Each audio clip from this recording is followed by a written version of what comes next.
Hello student, welcome you all to a free learning platform Let's Study India. Myself Subhashi और हम पढ़ रहे हैं हमारे क्लास 10th बायोलॉजी का बहुत ही इंपॉर्टेंट चैप्टर जो है लाइफ प्रोसेसेस। हालांकि आज की गुड न्यूज़ क्या है कि आज इस चैप्टर का लास्ट है, ठीक, लास्ट लेक्चर है। पहले के लेक्चर में हमने बहुत सारे इंपॉर्टेंट टॉपिक्स के बारे में डिस्कस कर रखा है, जिसमें स्टार्ट हुआ था न्यूट्रिशन से, आपके ऑटोट्रॉफिक हेट्रोट्रॉफिक न्यूट्रिशन के बारे में हमने देखा था। उसके बाद रेस्पायरेशन में आपने पढ़ा था ग्लूकोज का पाथवे क्या है, ठीक है, डाइजेशन कैसे ह्यूमन में हो रहा है, उसका कौन सा पाथवे फ्लो हो रहा है, आपके एक्सचेंज ऑफ गैसेस कैसे हो रहे हैं, इनहेलेशन और एक्सहेलेशन के बीच का डिफरेंस क्या है, ये सारी चीज़ें हमने देखी थी।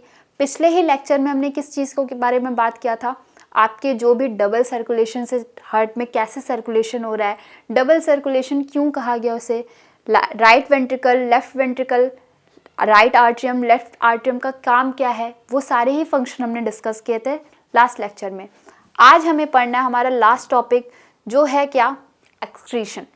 ठीक, एक्सक्रीशन का मतलब क्या है पहले तो वो समझेंगे। The process, biological process involve in the removal of these harmful metabolic waste from the body is called excretion. अब हार्मफुल मेटाबॉलिक वेस्ट में आपके क्या आ रहे हैं, सॉल्ट, ठीक है, अमोनिया, एक्सेस वाटर, ये सारी ही चीज़ें जो बॉडी से बाहर भेजी जा रही हैं, किस प्रोसेस के थ्रू, एक्सक्रीशन के through. Unicellular organism remove these waste by simple diffusion from the body surface.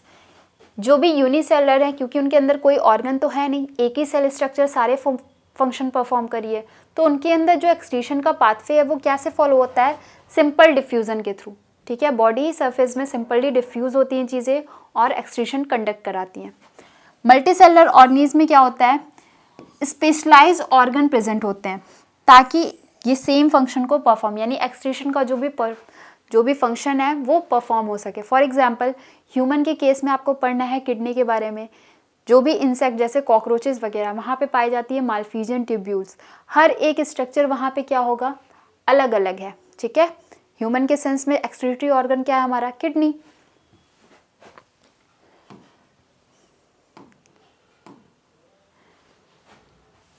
Excretion in human beings. अब एक्सक्रीशन कैसे हो रहा है, तो ह्यूमन के अंदर क्या प्रेजेंट है, पेयर ऑफ किडनी, ठीक है। लोकेट कहाँ है, एब्डोमेन में प्रेजेंट है, on either side of backbone. Backbone के दोनों ही साइड क्या प्रेजेंट है, लेफ्ट और राइट किडनीज प्रेजेंट है, इसलिए बोला गया पेयर में प्रेजेंट है। फंक्शन क्या है इनका, यूरिन का प्रोडक्शन करना, प्रोड्यूस करते हैं इन द किडनी, ठीक। A pair of ureters, urine produced in the kidney passes through the ureters into the urinary bladder. हमारी किडनी में क्या होती हैं, यूरिन का फॉर्मेशन होता है,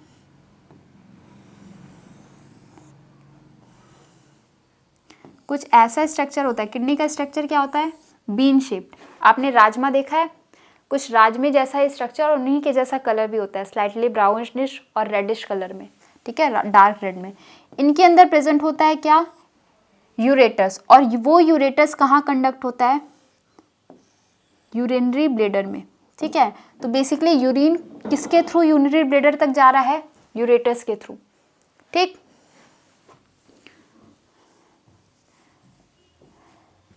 नेक्स्ट है यूरिनरी ब्लैडर। ये क्या करता है, यूरिन को स्टोर करके रखता है। हमारी बॉडी में जो भी यूरिन एक्सक्रीशन के लिए हैं वो सारे ही स्टोर होते हैं कहाँ पे, यूरिनरी ब्लैडर में, ठीक है। और उनके ऊपर प्रेजेंट होता है बहुत सारे एसिड, आप कह सकते हो कि न्यूरॉन्स, जिसके थ्रू क्या होता है, ब्रेन को कंडक्शन मिलता है। जब वो फुल हो जाते हैं तो ब्रेन के पास सिग्नल पहुंचता है कि नहीं, यूरिनरी ब्लैडर को अब आप खाली कर सकते हो या खाली करना ज़रूरी है, तो यूरिनेट की प्रोसेस स्टार्ट होती है। यूरेथ्रा कहाँ है, जहाँ से बॉडी से यूरिन क्या होता है, बाहर जाता है, उस पार्ट को। यूरेटर और यूरेथ्रा में बहुत बार बच्चे कंफ्यूज होते हैं। तो यूरेटर क्या है, किडनी और यूरिनरी ब्लैडर को कनेक्ट किया है ताकि यूरिन का पास आउट करा सके या यूरिन को यूरिनरी ब्लैडर में स्टोर करा सके। जबकि यूरेथ्रा क्या है, एक्सक्रीटरी का सबसे लास्ट पार्ट है, जहाँ से हमारे यूरिन एक्सक्रीट आउट होते हैं। ये है आपके स्ट्रक्चर। यूरिन जहाँ से स्क्रीट आउट होते हैं उसको क्या बोलते हैं, यूरेथ्रा। यूरिनरी ब्लैडर क्या है, जहाँ पे यूरिन स्टोर होके रहे हैं। फॉर्मेशन ऑफ यूरिन, यूरिन का प्रोडक्शन कहाँ हो रहा है, हमारे किडनी में, और किडनी कितने में प्रेजेंट है, पेयर के फॉर्म में, लेफ्ट और राइट, और सेम पेयर के ही फॉर्म में क्या प्रेजेंट है, हमारे यूरेटर। ठीक है। हाउ इज यूरिन फॉर्म्ड, ये इंपॉर्टेंट है।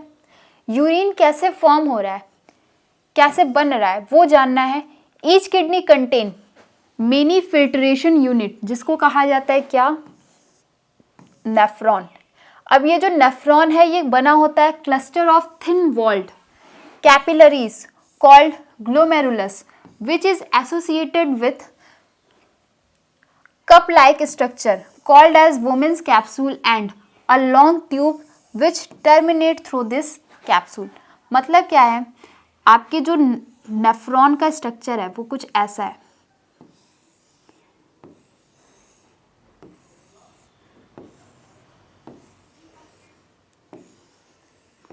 ठीक है, ये कप लाइक स्ट्रक्चर आपको दिख रहा है, इनके अंदर ब्लड कैपिलरीज प्रेजेंट रहती है। ये होते हैं, क्या कहलाते हैं ये, cup like structure, Bowman's capsule and a long tube which terminate through this capsule, और एक लॉन्ग ट्यूब है जो इस कैप्सूल से टर्मिनेट होता हुआ दिख रहा है। Formation of urine involve 3 steps. जो यूरिन का फॉर्मेशन है वो 3 स्टेप में होता है। पहला स्टेप क्या कहलाता है, ग्लोमेरुलर फिल्ट्रेशन। फिल्ट्रेशन करना क्यों ज़रूरी है, ताकि जो भी चीज़ें बॉडी से बाहर जानी है सिर्फ और सिर्फ वही जा सके। ठीक है, सारी चीज़ें अगर चली गई तो इंसान तो वैसे ही ख़त्म हो जाएगा। ठीक है, अगर यूरिन से सोचो आप ब्लड पास आउट, क्योंकि हमारी बॉडी में तो ब्लड है। ठीक है, अगर ब्लड पास आउट होने लगता है तो बहुत सारी बीमारियां वहाँ से जनरेट होती हैं, बहुत सारी बीमारियां होने शुरू होती है। तो इस वजह से ग्लोमेरुलस फिल्ट्रेशन क्या करता है, फिल्ट्रेट करता है चीज़ों को, nitrogenous waste, glucose, water, amino acid filter from the blood into the Bowman's capsule of the nephron. Nephron के वुमेन्स कैप्सूल ही क्या करते हैं, फिल्ट्रेशन का काम करते हैं, जिसमें आपके क्या क्या चीज़ें फिल्टर आउट होती हैं, नाइट्रोजनस वेस्ट जिसमें आपके अमोनिया वगैरह आते हैं, उसके बाद है ग्लूकोज, एक्सेस वाटर, ठीक, और एमिनो एसिड वगैरह फिल्टर किए जाते हैं। ट्यूबुलर रीअब्जॉर्प्शन, अब इनमें से बाई चांस फिल्ट्रेशन के टाइम कोई ऐसी गड़बड़ी, कहते हैं ना हमारी बॉडी को बहुत ही सिस्टमैटिक मैनर में अरेंज किया गया है, चीज़ों को बार बार एक बेसिकली चेकिंग का ऑप्शन दिया गया है कि गलती से भी कोई गलती ना हो। ठीक, तो यहाँ पे क्या होता है, now useful substance from the filtrate reabsorb back by the capillaries surrounding the nephron. ठीक है, नेफ्रॉन के आपने वुमेन्स कैप्सूल बनाए थे, उनके ऊपर कैपिलरीज प्रेजेंट थी, आपके ये स्ट्रक्चर थे,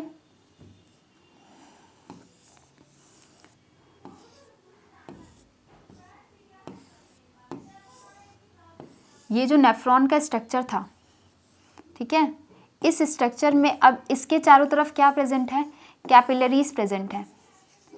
ये कैपिलरीज क्या करेंगी, वापस से रीअब्जॉर्प्शन का काम करेगी। बाई चांस अगर बॉडी से कोई यूजफुल सबस्टेंस या जो बॉडी में ज़रूरी है ऐसा कोई सबस्टेंस फिल्टर आउट ना हो जाए या एक्सक्रीट आउट ना हो जाए, इस चीज़ के लिए रीचेक करते हैं क्या, ट्यूबुलर रीअब्जॉर्प्शन। ठीक है, सिक्रीशन, सिक्रीशन क्या होता है, सिक्रीट आउट होना, तो सिक्रीशन होगा किसका, यूरिया का, ठीक, और एक्सेस वाटर का।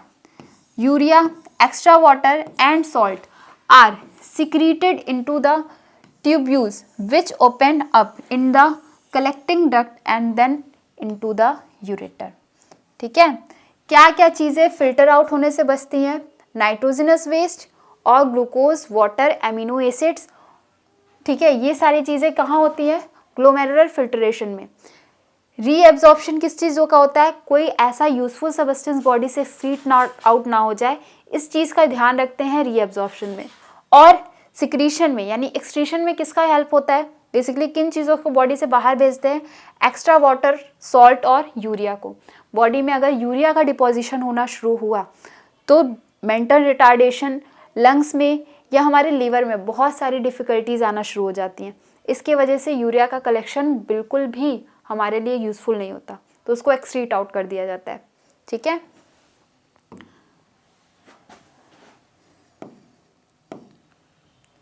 Removal of urine. अब यूरिन का रिमूवल होता कैसे है? The urine forming in each kidney eventually inter a long tube the ureter which connect the kidney with urinary bladder. हमने देख चुका है शुरू में ही कि किडनी में यूरिन बनी क्योंकि किडनी के पास ही क्या है, नेफ्रॉन है जो कि फंक्शनल यूनिट है। अब वहाँ पे फिल्ट्रेशन, रीएब्जॉर्प्शन और सिक्रीशन हुआ, वहाँ से यूरिन कहाँ पे आएगी? यूरिन आएगी हमारे यूरेटर्स के पास। यूरेटर बेसिकली एक पाइप है जिसके थ्रू होते हुए यूरिन कहाँ पहुँचेगी? यूरिनरी ब्लैडर के पास। Urine is stored in the urinary bladder until the pressure of expanded bladder leads to urge to pass it out through the urethra। Urethra basically urine और urethra यूरेटस confuse नहीं होना है। Urethra क्या करेगा? जहाँ से यूरिन एक्सक्रीट आउट होंगी, ठीक है। अब वो यूरिनरी ब्लैडर में कब तक भरे रहेंगे? जब तक उनको कोई सिग्नल नहीं मिलता। बेसिकली यूरिनरी ब्लैडर जो है उनका वो एक बैग लाइक स्ट्रक्चर है, सैक लाइक स्ट्रक्चर है। वो सैक लाइक स्ट्रक्चर में जब तक वो फिल नहीं होंगे उनको ब्रेन तक सिग्नल पहुंचाना है, ठीक है। बहुत सारे वहाँ पे ऐसे न्यूरॉन प्रेजेंट है जो ब्रेन तक सिग्नल पहुंचाएंगे और जैसे ही सिग्नल ब्रेन को मिला कि नहीं अब भर चुका है, एक्सक्रीट आउट करने का टाइम है, ब्रेन वापस से एक रिटर्न सिग्नल भेजेगा जिसके थ्रू यूरेथ्रा को ओपन कर दिया जाएगा, ठीक है। The bladder is muscular so it under the nervous control as the result we can usually control the urge to urinate, ठीक है। ये एक मसल्स की बनी होती हैं लेकिन नर्वस कंट्रोल में होते हैं, यानी हमारे ब्रेन के कंट्रोल में ही होते हैं। हम समहाउ, इनफैक्ट हंसने की ज़रूरत नहीं है ना मजाक में, बायो जो टर्म है हमारी लाइफ के बारे में, इसको मजाक में लेके कभी नहीं पढ़ना। हाँ, मस्ती के साथ पढ़ना लेकिन चीज़ों को फ़नी वे में मत लेके जाना। मस्ती के साथ नहीं पढ़ेंगे तो बोरिंग हो जाएंगे, ठीक है। तो यहाँ पे जो यूरिनरी ब्लैडर है, कभी कभी क्या होता है किसी आप पब्लिक प्लेस पे हो और आसपास कोई टॉयलेट नहीं है तो आप कुछ टाइम के लिए बेसिकली कंट्रोल कर सकते हो, ठीक है। अगर आपको बेसिकली वॉशरूम जाना है, वॉशरूम यूज़ करना है या टॉयलेट जाना है तो आप कुछ टाइम के लिए बेसिकली कंट्रोल कर सकते हो। क्यों? क्योंकि हमारे ये मस्कुलर बैग में है जिसकी वजह से हम कंट्रोलिंग पावर रख सकते हैं। लेकिन जब ये बैग प्रॉपरली फुल हो जाएगा तो ओवरफ्लो होने के चांसेस हैं। तो बेसिकली उस टाइम पे हम खुद को नहीं रोक सकते, कितना भी कोशिश करोगे आप नहीं रोक सकते। क्यों? क्योंकि ब्रेन ने तो कंटिन्यू सिग्नल भेज रहा है नहीं कि बैग को खाली कराओ। आप पहले बैग को खाली कराओगे तब तो बाकी आगे की जो भी, क्योंकि किडनी जो है वो नहीं रुकता, ना किडनी रुकेंगे जीते जी ना हमारे हार्ट रुकने वाले हैं, दोनों अपने फंक्शन को कंडक्ट कराते रहते हैं। तो फिल्ट्रेशन का काउंट तो बढ़ता रहेगा लेकिन आपको ध्यान क्या रखना है कि हमारे यूरिनरी ब्लैडर जो है वो खाली होंगे तब तो आके उसमें स्टोर होगा, वो भरा रहेगा पहले से तो चीज़ें कहाँ से बेसिकली स्टोर हो पाएंगी। तो इसलिए ब्रेन तुरंत ही सिग्नल भेजता है ताकि हमारे यूरिनरी ब्लैडर को खाली कराया जा सके। तो फंक्शन समझ में आया कैसे यूरिन का फॉर्मेशन हुआ। 3 स्टेप उसके क्या क्या थे? पहला था क्या? फिल्ट्रेशन, दूसरा रीअब्जॉर्प्शन और तीसरा सेक्रेशन। उसके बाद removal of urine, urine body से बाहर कैसे जाता है? वो स्टोर होके रहता है हमारे किडनी के थ्रू तो प्रोड्यूस हुआ, उसके बाद वो यूरेटर्स के हेल्प से कहाँ आता है? यूरिनरी ब्लैडर में, और यूरिनरी ब्लैडर के बाद वो एक्सक्रीट आउट किस पाथ से होता है? यूरेथ्रा से, ठीक है। आर्टिफिशियल किडनी, अब सपोज किसी पर्सन का दोनों किडनी डैमेज है, उसको कराया जाता है डायलिसिस। नॉर्मली हीमोडायलिसिस को हम नॉर्मल भाषा में क्या बोलते हैं? Dialysis. In the case of kidney failure, haemodialysis is the process of purifying the blood bye an artificial kidney. यहाँ पे सारी चीज़ें क्या होती हैं? सेम चीज़ें, किडनी के जैसे ही फंक्शन होता है लेकिन यहाँ पे सारे के सारे एपरेटस करते हैं, कोई ऑर्गन नहीं करता। बॉडी से ही बाहर क्या होता है? ब्लड को लाया जाता है, उसको फिल्ट्रेट, रीएब्जॉर्प्शन और सिक्रीशन के टाइम पे फिर बॉडी में वापस भेज दिया जाता है। जितने सिक्रीशन वाली चीज़ें होती हैं, जो भी हार्मफुल मटेरियल वो क्या होते हैं?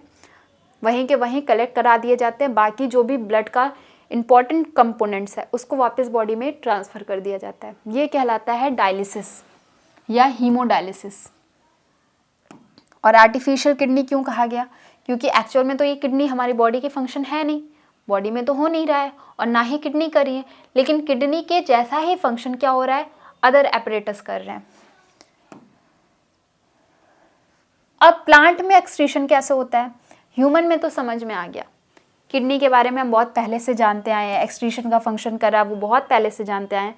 प्लांट में क्या चीज़ एक्सक्रीट आउट होती है, प्लांट तो टॉयलेट जाता नहीं है, वो तो बेचारा वहीं के वहीं स्टेबल होकर रहता है। तो ये चीज़ें कैसे होती हैं प्लांट के अंदर, तो एक्सक्रीशन का हमने डिफिनीशन बताया था क्या, सबसे स्टार्टिंग में ही, कि हार्मफुल वेस्ट मटेरियल, ठीक है, oxygen and carbon dioxide is diffuse through stomata, excess water is removed by transpiration, transpiration के हेल्प से क्या हो रहा है, जो भी एक्सेस अमाउंट में वाटर है वो रिमूव किया जा रहा है। Many plant waste product are stored in cellular vacuoles, vacuoles के अंदर बहुत सारे क्या है, जितने भी वेस्ट प्रोडक्ट है उनको स्टोर करके रखते हैं किसमें, प्लांट में। Plant can even lose some of their old part like old leaves and bark of the trees, ठीक है, जो भी पुराने पत्ते होते हैं एक टाइम के बाद झड़ जाते हैं या खुद ही गिर जाते हैं, फॉल ऑफ हो जाते हैं, बार्क बहुत पुराने होते हैं तो वो अपने आप टूट जाते हैं, तो ये प्लांट अपने आप ही कंडक्ट करा देता है, खुद ही से कर देता है। Other waste product like resin gums specially in the older xylem which can also be lost by the plants, plants में आपने देखा होगा ना, कनेल का जो पेड़ होता है उसमें वाइट मिल्की सा स्ट्रक्चर सिक्रीट होता है, ठीक है, लिक्विड स्ट्रक्चर, तो वो बेसिकली वो क्या है, वेस्ट मटेरियल है, जो कि प्लांट, आप जो गम रबर वगैरह जो बनते हैं ट्री से, तो वो भी क्या है, उनके वेस्ट मटेरियल है। नींबू के पेड़ पे भी आपने देखा होगा, वहाँ से एक रेजिन और गम लाइक स्ट्रक्चर सिक्रीट होता है, वो भी क्या है, वेस्ट प्रोडक्ट है, जो प्लांट अपने पार्ट से खुद ब खुद सिक्रीट आउट करता रहता है। Plant also secrete some waste substance into the soil around them, अपने आसपास के जो सॉइल हैं, रूट की हेल्प से बहुत सारे ऐसे वेस्ट मटेरियल जो in the form of chemicals होते हैं, उनको भी प्लांट सिक्रीट आउट करता रहता है।